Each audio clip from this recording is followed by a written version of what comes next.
శాసనసభాపతిగా రఘురామరాజు గారు ఎన్నికైన సంగతి మీకు తెలుసు.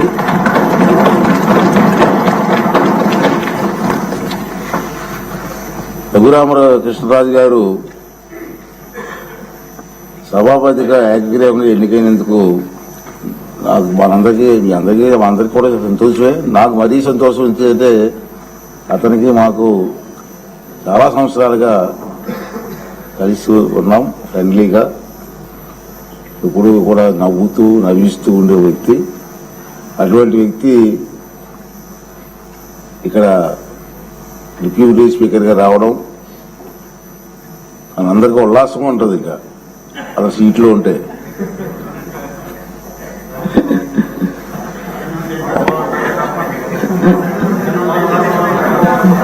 రఘురామకృష్ణరాజు గారు నాకు చిరకాల మిత్రులని చెప్పాను నేను.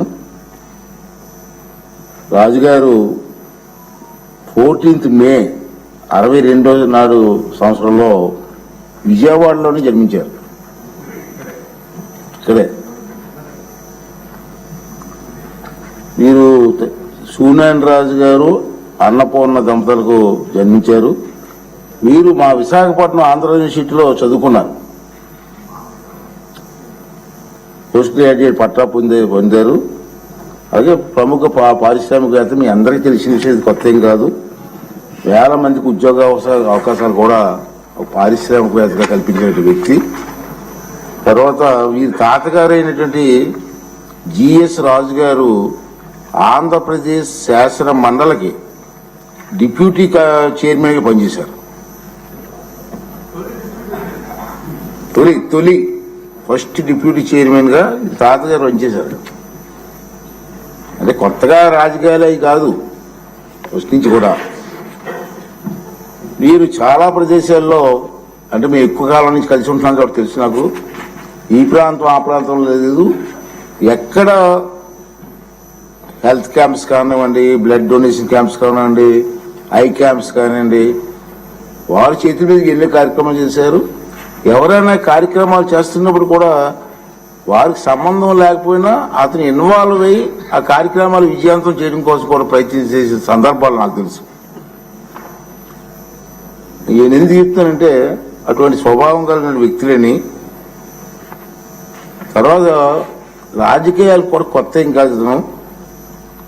2019 సంవత్సరంలో నరసాపురం లోక్సభ నియోజకవర్గం నుంచి మొదటిసారిగా లోక్సభ సభ్యులుగా ఎన్నికయ్యారు. ఆ విషయం కూడా మీ అందరికి తెలిసిందే. అతన్ని ప్రత్యేకంగా పరిచయం చేయవలసిన లేదు. గత 5 సంవత్సరాలు టీవీలో చూస్తూ ఉన్నాం కదా మనం. ప్రత్యేకంగా పరిచయం చేయవలసిన వ్యక్తి ఏం కాదు. ఈ రాష్ట్రంలో మారుమూల గ్రామాల గురించి అడిగినా రాజుగారి గురించి చెప్పే పరిస్థితి ఉంది. అది ఏ ప్రోగ్రాం అండి?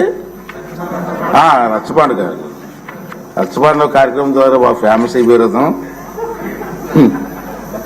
తర్వాత వీరు పలు లోక్సభ స్టాండింగ్ కమిటీల్లో సభ్యులుగా ఉన్నారు. 2024 సంవత్సరంలో వీరు ఉంది శాసనసభ నియోజకవర్గం నుంచి సభ్యునిగా ఎన్నికయ్యారు. చంద్రబాబు నాయుడు గారి ఆశీస్సులతో మొన్న ఎన్నికలు గెలవడం జరిగింది.